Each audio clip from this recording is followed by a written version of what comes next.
bienvenue à ce cappuccino dédié au podcast. Une petite question rapide avant de commencer. Qui écoute régulièrement des podcasts plusieurs fois par mois? Ok, pas mal de monde. Et qui a déjà entendu des podcasts faits par le HESP? Quelques personnes. Donc là, aujourd'hui, justement, on va se concentrer sur des podcasts qui ont été créés vraiment dans le cadre de la HESP pour les personnels et pour les apprenants de la HESP. Donc un podcast, très rapidement, c'est un contenu audio numérique. On peut effectivement l'écouter où on veut, quand on veut, en téléchargement, en streaming et à l'UHESP. On va être ensemble pour environ 1 heure, en présentiel à distance. Et la session est enregistrée. Pour les personnes à distance, il y a différentes commandes avec lesquelles vous pouvez converser, soit avec mon collègue Denis, soit poser des questions dans la petite commande questions-réponses, puisque à la fin, il y aura un temps dédié aux questions. Donc, au fur et à mesure que vous avez des remarques, des questions, vous les mettez dedans et comme ça, on y répondra à la fin. Donc, pour ce cappuccino sur les podcasts, nous avons 4 intervenants aujourd'hui. Je vous laisse vous présenter. Du coup, Karl Allemand, je suis enseignant expert en ressources humaines à l'Institut du Management, le HESP. Voilà. Et responsable d'un master aussi, Master Amos. Rennes. Merci. Bonjour, moi je suis Mathilde Maglia, je suis chargée de projet au niveau du système d'information des ressources humaines à la DRH. Bonjour, je suis Sébastien Lepal, je suis administrateur fonctionnel du SIRH et au sein de la DRH également. Bonjour, je suis Amélie Josse et je suis ingénieure technopédagogique au CAP. Et Amandine Becquet, qui va donc être l'animatrice de ce cappuccino aujourd'hui, ingénieure technopédagogique au CAP également. Hop. Donc pour ce cappuccino sur les podcasts, on va commencer par une première partie où les intervenants vont développer le contexte de création de leur podcast. Donc comment ils ont découvert finalement ce que c'était, pourquoi ils ont eu l'envie ou le besoin d'en faire. Puis sur une deuxième partie, ils vont expliciter en fait le format qu'ils ont utilisé, parce que vous allez voir, c'est des formats assez différents qui répondent à des réalités différentes. Donc comment on les met en place, pourquoi on choisit ce format spécifique. Une troisième partie, du coup, va être dédiée à l'élaboration du podcast. Donc, si jamais vous voulez vous lancer, vous saurez un petit peu plus les différentes étapes qui sont importantes, ce qu'il faut anticiper, ce qui est engageant, ce qui est enthousiasmant. Et une partie plus analyse, en fait, sur les apports et les limites du podcast. Donc, quels sont les constats qui ont été faits, quels ont été les ajustements faits ou qui sont prévus pour la suite. On terminera pour la partie des intervenants sur l'accompagnement du CAP. Donc Amélie du CAP précisera un petit peu toutes les dispositions autour du podcast, tout ce qu'on peut prêter, les formations, etc. Et les autres intervenants détailleront aussi ce qu'ils ont reçu comme accompagnement et dont vous pouvez bénéficier également. Et on terminera par un temps d'échange. Donc, si vous avez des questions, donc pour les personnes à distance, j'ai déjà expliqué. Et les personnes à présence, voilà. Il suffira de lever la main et de dire ce que vous voulez. Je vous laisse commencer, Karl. Du coup, on est sur les éléments de contexte, c'est ça? Alors, à la base, j'avais pas prévu de faire de podcast. Vous aviez mis en place une journée pédagogique en 2022 où il y avait un certain nombre de propositions par le CAP. Et j'avais été à l'atelier podcast et on avait, je crois, c'était 3 heures ou je sais plus. On avait travaillé autour de ce dispositif-là. J'avais trouvé ça intéressant et je m'étais dit du coup que j'allais peut-être me lancer dedans, mais dans un format un peu spécifique, puisque l'idée c'était à la base, c'était plutôt de développer une sorte de petite série qui serait les RH en 120 secondes. Qui ont commencé par un épisode 1 et on attend l'épisode 2, voilà, mais c'est plus une histoire de temps. Donc c'est dans ce cadre-là, en fait, on avait tous travaillé, on était assez nombreux à travailler sur l'objet du podcast. J'ai trouvé ça intéressant, mais en complément. Voilà. Après, l'idée, c'était effectivement de diversifier les supports pédagogiques. J'avais trouvé intéressant, donc il y a le cours classique, hein, le cours qui se déroule en salle. J'ai aussi beaucoup de capsules vidéo, puisque tous mes cours sont en capsules vidéo, ce qui permet d'avoir une sorte de live et de replay. Et l'idée, c'est d'associer aussi ce format-là. Alors, c'est un format de 120 secondes qui n'a rien à voir avec le format que vous avez fait. L'idée, c'était d'essayer de vulgariser une thématique où, en l'écoutant, on comprend globalement assez rapidement l'objectif de la thématique. Donc c'était essentiellement ça mon objectif. Je me suis forcé à le faire puisque j'avais travaillé pendant la journée pédagogique. Et après, j'ai été pris en charge par le CAP pour tous les aspects techniques qu'on verra certainement tout à l'heure. Donc le contexte, c'était ça. C'était pas une démarche à mon initiative. C'est la journée pédagogique qui m'a permis de découvrir aussi cet environnement-là, parce que je suis pas un consommateur de podcasts, moi, à la base. C'est pour ça que j'ai fait un podcast de 120 secondes, parce que ça n'a rien à voir avec les podcasts classiques. Voilà à mon niveau pour le contexte. Merci. Pour nous, pour ce qui concerne la DRH, c'est parti justement d'un intérêt pour les podcasts. Pour ma part, quand j'étais en congé maternité, pour tout vous dire, j'ai passé pas mal de temps à écouter des podcasts et je me disais vraiment, mais ce support, il est super parce qu'on le commence quand on veut, on l'arrête quand on veut. Les thématiques, c'est varié, on peut avoir des invités ou ne pas en avoir, avec vraiment cette conviction que c'était un support aussi qui permettait de passer de l'information ou du savoir en général.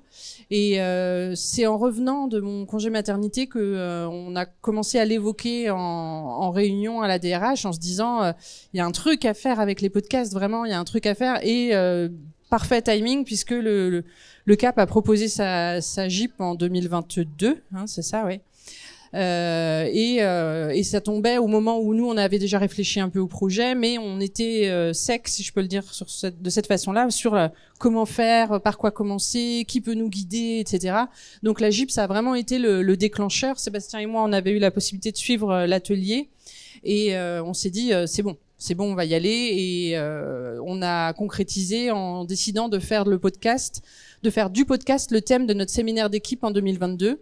Donc de le proposer sur une journée en faisant appel au même formateur que celui qu'on avait vu lors de la JIP.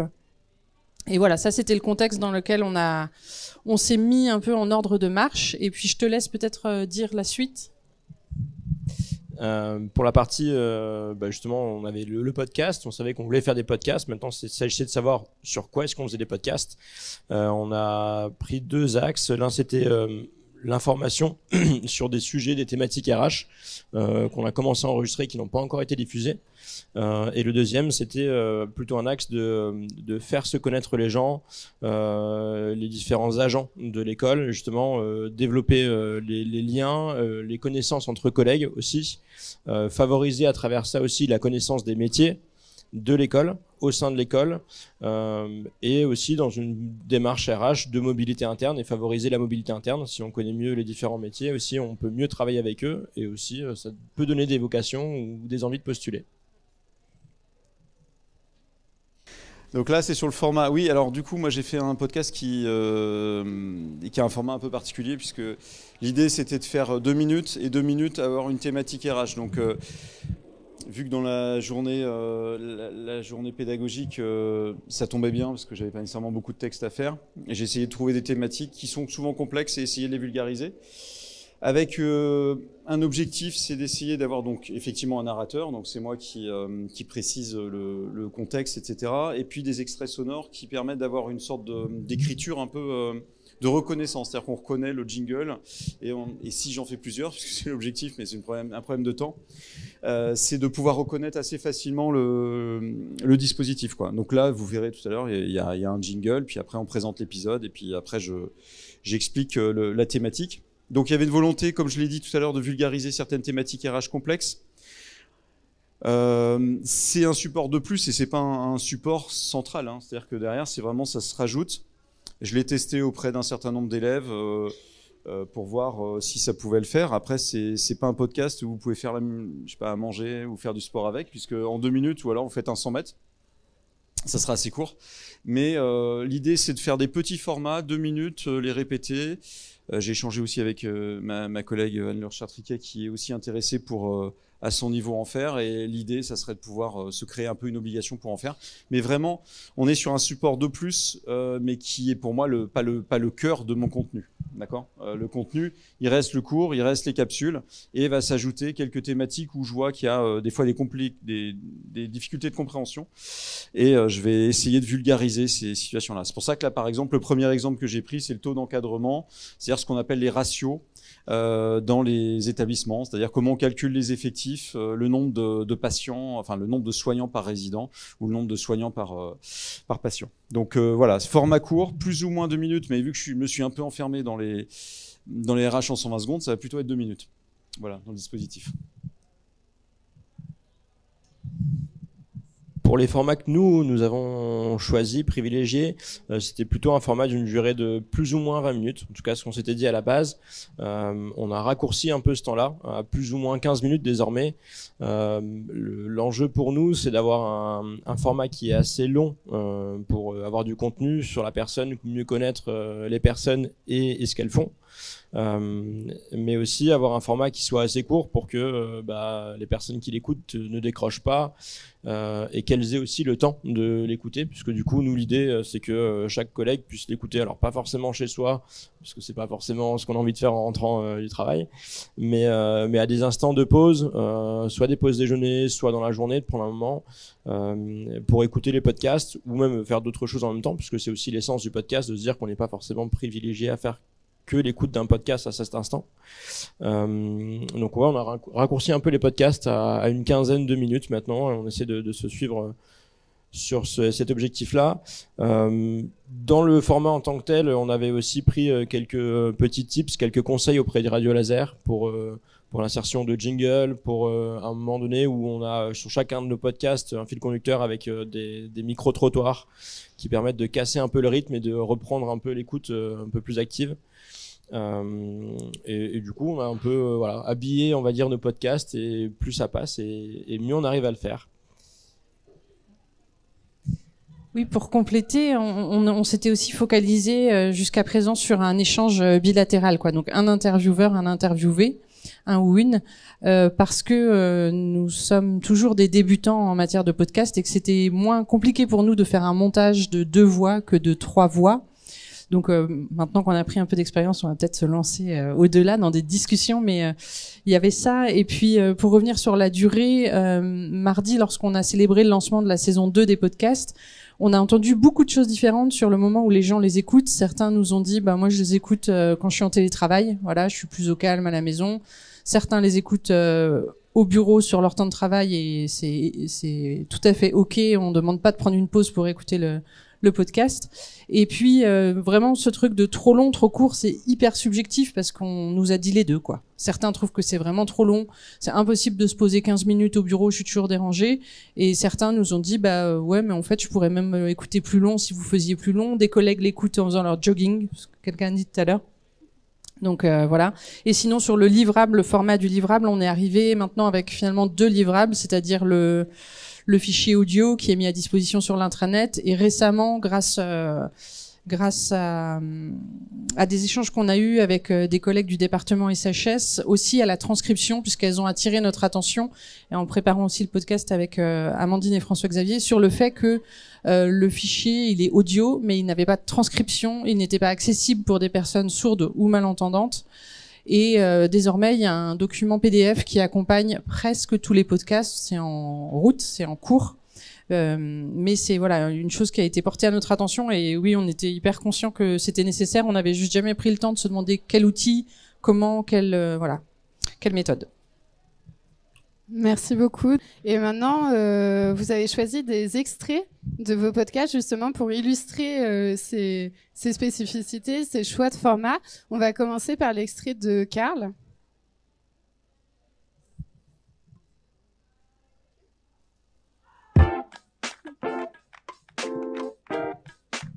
Capsule, les podcasts pédagogiques de l'EHESP. Les RH en 120 secondes. Épisode 1. Le taux d'encadrement en établissement.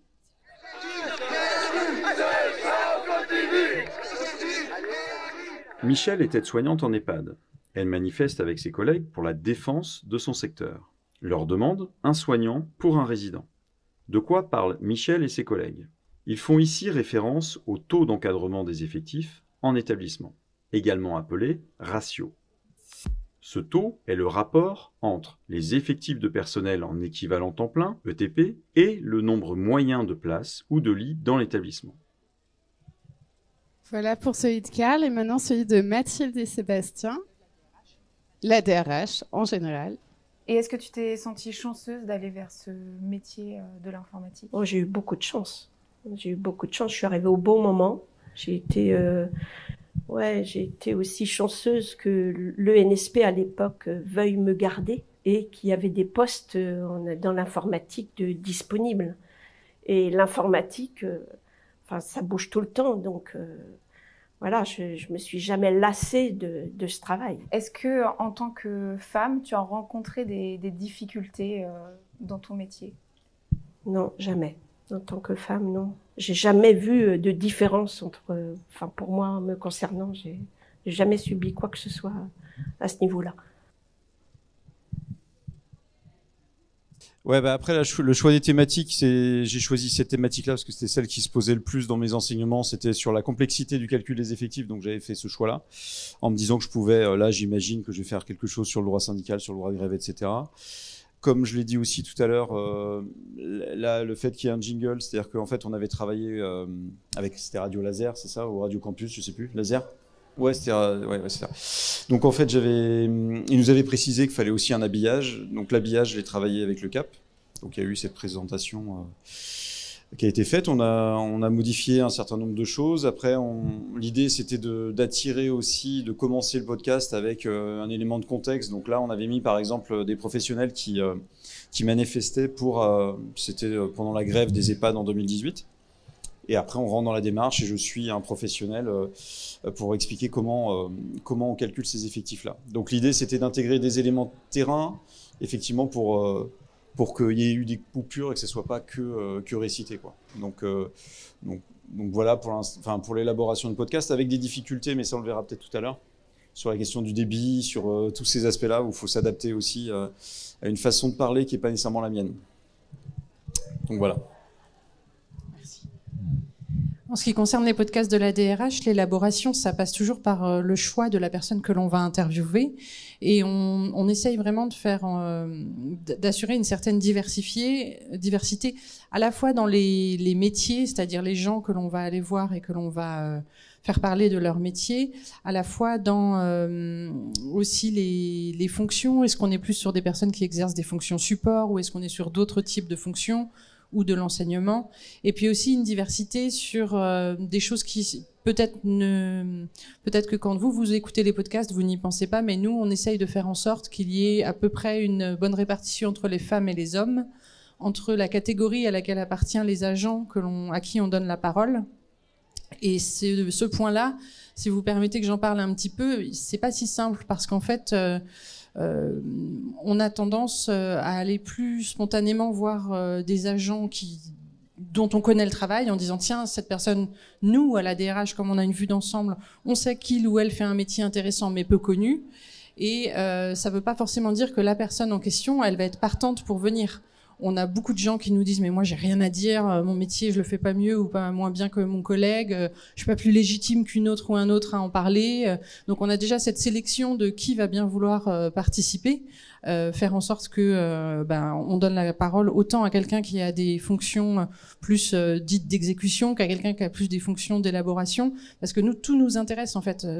C'est ça le principe, c'est de donner à voir la variété des métiers exercés et de donner la parole à autant de personnes que possible. Donc ça, c'est déjà un travail qu'on réalise dans l'élaboration, le choix de la personne, puis vient le moment où on va, de façon la plus collective possible, rédiger les questions que l'on va poser, puisque on prépare nos entretiens. À chaque fois, on a des questions d'intro, des questions sur le parcours de la personne, des questions où on va demander plus ou moins à la personne qu'est-ce qui te plaît dans ton métier, qu'est-ce qui t'anime, sur quel projet là tu as envie de travailler. C'est sûr que si quelqu'un nous disait je m'ennuie vraiment, je suis en situation difficile, ça me motive pas du tout de venir au travail, on l'enregistrerait aussi Mais je pense qu'on essaierait de creuser un peu dans la conversation pour dire ah oui, mais alors comment c'était ton métier avant? Est-ce que ça résulte d'une évolution? Est-ce que tu dirais que c'est un impact du changement de l'école, du numérique? Voilà. Nous, on estime que c'est notre métier aussi dans la façon dont on va aborder l'entretien avec la personne et dont on va préparer les questions, d'avoir notre positionnement RH, quoi, parce qu'on est la DRH quand même. Et puis ensuite vient le moment de l'entretien lui-même, donc de l'interview, de l'enregistrement. Et là, c'est vrai que la partie chouette, c'est quand on est dans la discussion, et puis la partie qui est aussi chouette, mais beaucoup, beaucoup plus longue, c'est quand on fait le montage de l'interview, et voilà. Mais je pense pouvoir dire qu'on aime toutes les parties, en fait, hein.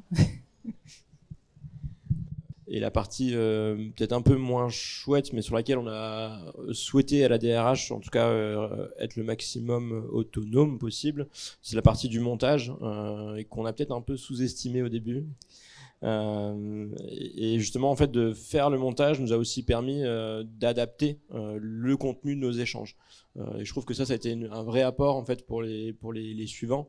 Les premiers, on se disait on échange. Et je pense que si nous-mêmes nous n'avions pas fait le montage derrière, on aurait filé un gros boulot aux collègues du CAP sans s'en rendre compte. Et là, je trouve que ça a permis, à la fois dans l'échange, dans la construction du podcast. En fin de compte, on aurait pu commencer par ça, par le montage, et ça nous a permis de mettre un peu de liant à ce qu'on faisait derrière. Effectivement, vous avez commencé à en parler un petit peu, donc la limite, le temps, très chronophage, et finalement que ça a été un apport pour la suite. Je vous laisse développer un petit peu plus cette partie-là. Karl ? Parce que pour l'enseignement, pour l'instant, j'ai pas nécessairement beaucoup de recul, parce que je sais pas qui a entendu plutôt le podcast, puisque derrière j'ai pas nécessairement les éléments statistiques, mais j'ai eu des retours des étudiants ou des élèves qui trouvaient ça intéressant d'avoir un autre format. Mais comme je disais tout à l'heure, c'est vraiment un format complémentaire qui pourra pas remplacer l'enseignement qui est plutôt un enseignement terrain, etc. Donc là, c'est plutôt essayer de comprendre les concepts et de les vulgariser. Il y a un élément assez moderne, je trouve, et puis moi, ce que j'ai apprécié, c'était le rendu. C'est-à-dire que la première fois qu'on l'écoute, j'étais content en fait du rendu, parce qu'il y avait le jingle, parce qu'il y avait un format déjà qui pouvait s'identifier. Et cette identification, alors effectivement, il faut en faire plusieurs, et je ne suis pas à votre niveau, parce que moi je le fais effectivement tout seul en complément des autres éléments, mais moi je suis plutôt satisfait, mais avec un seul exemple, hein, c'est toujours ma limite à moi, c'est d'avoir que cet exemple-là, mais j'ai plutôt des retours positifs. Après, je ne sais pas si je parle des limites maintenant, ou si c'est... Si, ouais. Les limites, c'est que derrière, quand vous avez des personnes qui vous connaissent, qui écoutent le podcast, qui ne vous reconnaissent pas nécessairement, en termes de voix, parce qu'en fait, c'est pas le même débit. Et moi, j'ai un débit plutôt rapide dans l'enseignement et dans les capsules vidéo que je fais. Et au départ, on avait du mal à l'identifier. En fait, j'ai des personnes qui sont venues me voir en me disant, je ne savais pas si c'était vous ou pas, parce que j'ai beaucoup le calme. Voilà, mais alors c'est peut-être un moment aussi de sérénité, hein, c'est important. Ce qui a été compliqué aussi, c'est que j'ai eu beaucoup de personnes qui m'ont dit, mais en fait, on vous voit pas. Parce que c'était sur Vimeo, donc en fait, ils attendaient une vidéo. Mais c'était pas une vidéo, c'était un podcast. Et donc, en termes de communication, c'était un peu compliqué. À chaque fois, j'étais obligé de leur expliquer, non, c'est pas une vidéo, c'est un audio. Et donc, il n'y a pas les éléments qu'on a pu voir là. C'est-à-dire qu'avec ce qui identifie tout de suite un podcast, alors que moi, j'ai des capsules vidéo, j'ai beaucoup de capsules vidéo, donc tout de suite, tout le monde pensait que c'était une vidéo de plus que j'avais rajoutée. Donc, comme je l'ai dit, je sais pas qui l'a écouté, et les retours, j'en ai eu quelques-uns, mais pas tant que ça. Et puis après, c'est beaucoup de temps aussi, hein. En fait, j'avais 3 heures, je crois que c'était 3 heures l'atelier à l'époque, qu'on avait fait dans le cadre de la journée. Donc là, en 3 heures, j'avais réussi à faire mon scénario, tout ça. Bon, j'ai remodifié des choses, mais en fait, scénariser, c'est long. Gérer la durée, c'est un peu compliqué. Et puis en fait, quand on a réussi à en faire un, on est bloqué sur le premier et on n'arrive pas à savoir l'accroche. Par exemple, l'accroche d'une manif, c'est facile. Mais je pourrais le faire sur tous les sujets RH. C'est ça ma difficulté. Je ne vais pas à chaque fois mettre une manif pour commencer les sujets. Donc il faut que je trouve des sujets qui soient hors mouvement collectif, parce que là, je peux le faire sur la grève, je peux le faire sur un certain nombre de choses. Donc il faut que je retravaille en fait, et c'est comment on utilise justement cette notion de montage. Donc, mais je suis assez content du fait de se dire que voilà, je suis parti sur un dispositif. plutôt clair, 120 secondes sur une thématique RH, vulgarisation, en complément, donc je m'y retrouve. Mais c'est du temps et c'est pour ça que j'ai pas réussi à en faire pour l'instant d'autres, même si j'ai des objectifs. J'aimerais bien en faire 2-3 dans l'année si je peux. Et j'aime bien être autonome aussi dans mon mode de fonctionnement. Donc après, ça peut être compliqué parce qu'il faut, enfin à l'époque, il fallait réserver le studio, fallait intervenir dans une salle avec des vitres, etc. Là, je crois que ça a changé. Maintenant, il y a je crois que vous avez du matériel qui vient d'arriver. Donc si effectivement il y a un affichage ou si on a un système qui nous permet de retrouver tous les podcasts de l'ensemble des enseignants, bon pour l'instant il n'y en a pas beaucoup a priori qui le font, mais je pense que c'est une bonne idée de le faire, ça change aussi. Et même pour soi c'est intéressant d'avoir plusieurs formats, de multiplier les formats. Après il ne faut pas que ça devienne un gadget, hein. Moi c'est un complément, d'accord, c'est pas le cœur de mon activité. Donc voilà. Pour la DRH, au niveau des apports, la première chose, c'est qu'on est quand même satisfait du résultat parce qu'on avait cette ambition d'être dans une action un peu plus. Alors, j'ose pas employer le mot moderne parce que les podcasts c'est pas non plus innovant, mais enfin si on a mis le mot modernisation parce que voilà c'est une autre façon pour la DRH de communiquer avec l'ensemble des agences, c'est une autre façon pour la DRH de mettre en valeur les métiers, tout ce qu'on s'est dit jusqu'à présent. Donc ça c'est quand même satisfaisant, ça marche, c'est bien. L'autre chose assez positive, c'est que comme l'a évoqué tout à l'heure Sébastien, on a fait des portraits, mais on a aussi enregistré quelques autres thématiques.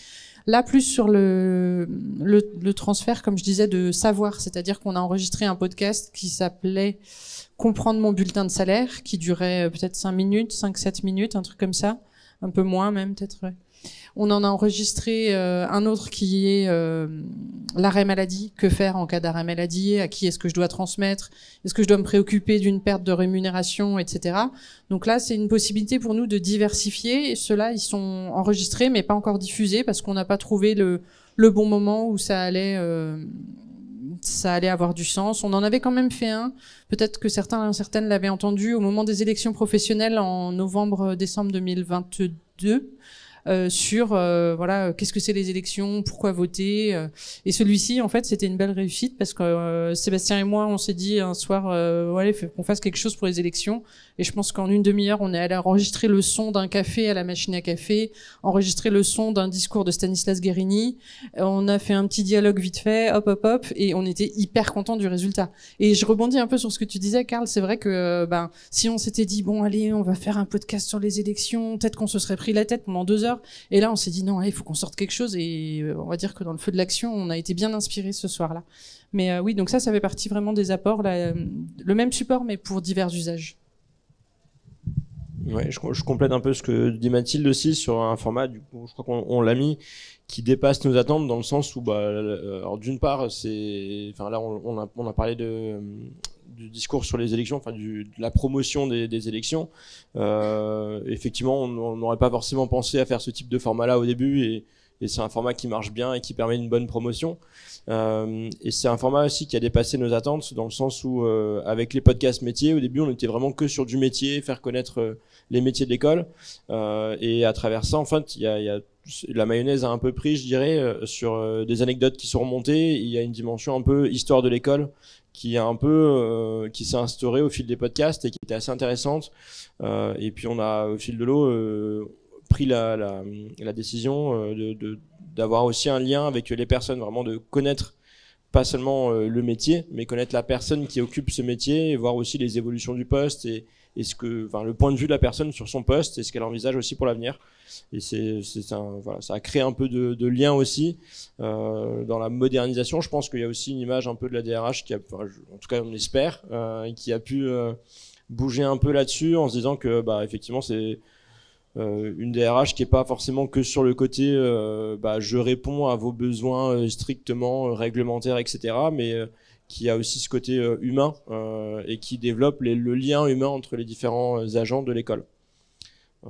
Et puis du coup, je crois qu'on l'a mentionné aussi sur des retours qui ont été assez positifs, en tout cas sur les podcasts, à travers le lancement de la saison 2 qu'on a fait cette semaine.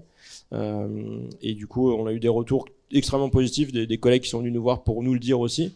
Donc c'était intéressant. Et puis à travers les promotions aussi des podcasts, en fait, à chaque podcast, on fait un peu le tour des services pour dire voilà, il y a un nouveau podcast qui est arrivé, écoutez-le, etc. Et puis c'est des instants où on se rend compte que beaucoup de monde l'écoute. Et ça fait partie aussi des limites. C'est pour nous l'analyse de l'écoute de nos différents podcasts. En fait, pour l'instant, on n'a pas des outils qui nous permettent de voir combien de fois sont écoutés quels podcasts et la durée que les collègues passent sur les podcasts. On voit des clics sur la page, mais c'est assez peu suffisant pour vraiment analyser ça. On espère que les outils nous permettront à l'avenir de mieux analyser. Dans l'analyse aussi, c'est de se dire, voilà, on parlait du format tout à l'heure en durée.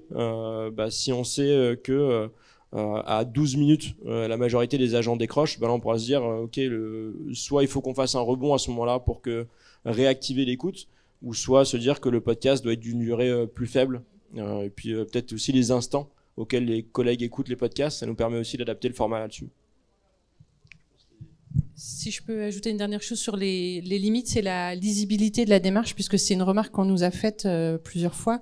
D'une part parce que le podcast, ça s'appelait podcast RH, et ça laissait pas savoir si ça allait être de l'interview portrait, si on allait parler des congés, si on allait parler d'autres choses. Donc un petit manque de lisibilité sur ce que ça allait contenir, d'une part.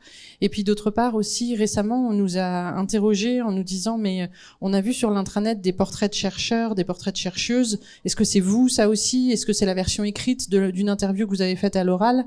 Et en fait, non, on expliquait que c'était deux démarches complètement différentes, mais on voyait bien qu'il y avait eu à un moment donné une interrogation sur mais pourquoi deux choses avec deux supports différents faits par plus ou moins deux services différents, donc il y avait ça.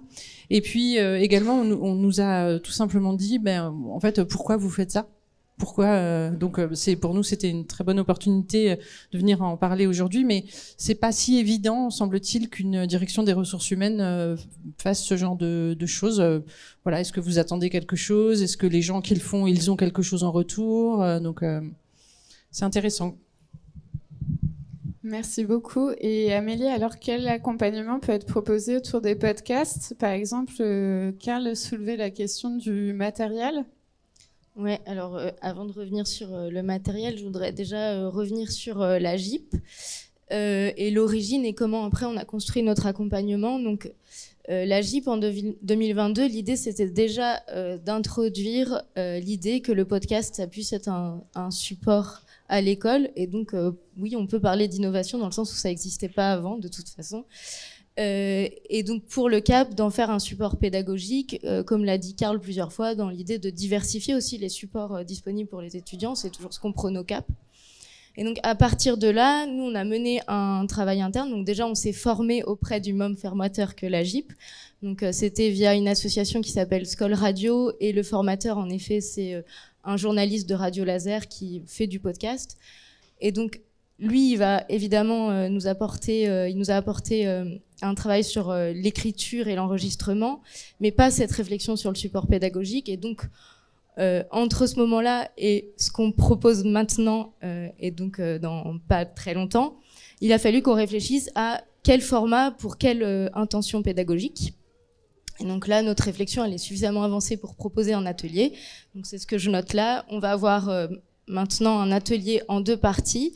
Une première partie sur les formats de podcast, donc l'analyse des formats pour quelle intention pédagogique ou pour quel projet, et puis donc l'écriture par rapport à ce format-là, quelle écriture je dois avoir, comment je vais préparer mon podcast. Et pourquoi en deux parties? Parce qu'on veut laisser un temps aux personnes de travailler leur écriture et de revenir en deuxième partie pour enregistrer leur podcast à eux. Et donc la deuxième partie, ce sera sur le travail de la voix, donc se préparer à enregistrer. Travailler des petits textes parce qu'on n'a pas la même voix en fonction des formats, etc. Donc on peut travailler aussi là-dessus en fonction de ses choix et de ses intentions. Et puis découvrir le matériel et s'enregistrer. Et après en accompagnement, on peut le faire complètement accompagné par le CAP ou en partielle autonomie ou en totale autonomie. Et c'est là que la DRH peut témoigner, c'est-à-dire qu'aujourd'hui on peut apporter un accompagnement juste matériel. On peut apporter un accompagnement technique au montage quand vous avez des questions et on peut aussi réfléchir ensemble si vous avez des questions, etc. sur vos sujets. Peut-être vous voulez compléter justement sur cet accompagnement qu'on vous a proposé parce qu'on n'avait pas encore les ateliers à l'époque, mais on a essayé de répondre à vos questions quand vous en aviez. Oui, effectivement, nous c'est ce que tu décris, Amélie, parce que ça a été de comment est-ce qu'on utilise un micro. On a emmené ici un petit micro Zoom que nous utilisons pour faire nos micro-trottoirs, mais déjà rien que ça, en fait, voilà, ne touche pas à ça, ne le pose pas ici, rapproche-le de la personne. C'est le genre de choses dont on avait pu échanger et qui n'étaient pas du tout des évidences pour nous au début, à la prise en main de ce très très beau nouveau matériel, en passant surtout par le dernier point, l'accompagnement métier, puisque nous, comme je disais, on est des amateurs en fait en la matière. C'est pas notre métier. On a beau être hyper intéressé, plein de bonne volonté, on n'a pas le savoir, on n'a pas l'expertise. Donc encore récemment sur le générique de la saison 2, on s'est tourné vers Amélie et vers François-Xavier pour dire qu'est-ce que tu penses, est-ce que là ça va, et la réponse non, il y a peut-être un peu trop de réverbération, tiens, j'ai un outil pour toi, machin. Ça c'est hyper précieux parce que sans cet accompagnement là, nous d'une part on ne pourrait pas évoluer et d'autre part on serait pas en mesure de présenter un contenu dont on serait satisfait, quoi. Moi c'était pareil sur la mise en place, en fait, entre le moment où j'ai écrit, effectivement, et je pensais utiliser mon téléphone et parler dans le téléphone en me disant, ça y est, j'ai fait un podcast, ça a été un peu différent. Et à l'époque, c'était, je crois, Gaëlle Marchandise qui m'avait accompagné. Et on avait passé quand même pas mal de temps sur les jingles, etc. Elle avait trouvé le jingle qu'il fallait. Et après, c'est plus la voix et l'enregistrement qui a été compliqué, puisque je l'ai refait quand même, je pense, 25 fois. Parce que je parlais trop vite, mais du coup c'était intéressant d'avoir cet accompagnement. Alors moi j'aime bien être autonome, donc après à voir comment l'accompagnement se fait, parce que d'un seul coup je vais me dire tiens je vais travailler sur un podcast et j'ai envie de l'enregistrer maintenant, et vous avez aussi vos contraintes, donc c'est pour ça que par exemple les capsules vidéo je les fais en autonomie, parce que d'un seul coup je vais me dire tiens cet après-midi je vais faire des capsules vidéo, donc après c'est voir comment on peut s'organiser. Moi j'insiste sur un point, c'est de réussir à trouver un lieu, alors je sais pas sur l'intranet ou sur campus, où on peut les regrouper et on peut y accéder et que ça soit facile en termes de communication pour les récupérer. Moi, pour l'instant, je les ai mis comme des fichiers joints dans campus ou je l'ai mis, pardon, comme si c'était mon PDF, quoi. Et du coup, il ressort pas nécessairement. Et donc, naturellement, on va pas aller vers l'écoute donc voilà, ça, je pense que ça peut être pas mal. En tout cas, moi, j'aurais pas pu réussir à le faire tout seul, ça c'est clair. Hein. C'est-à-dire qu'il y a eu la formation, puis après il y a eu l'accompagnement qui a duré, je pense qu'on a mis en étalé 1 ou 2 mois, avec des allers-retours où je rechangeais le texte, où je voyais si ça collait ou pas. Donc voilà. Vous vouliez rajouter autre chose ?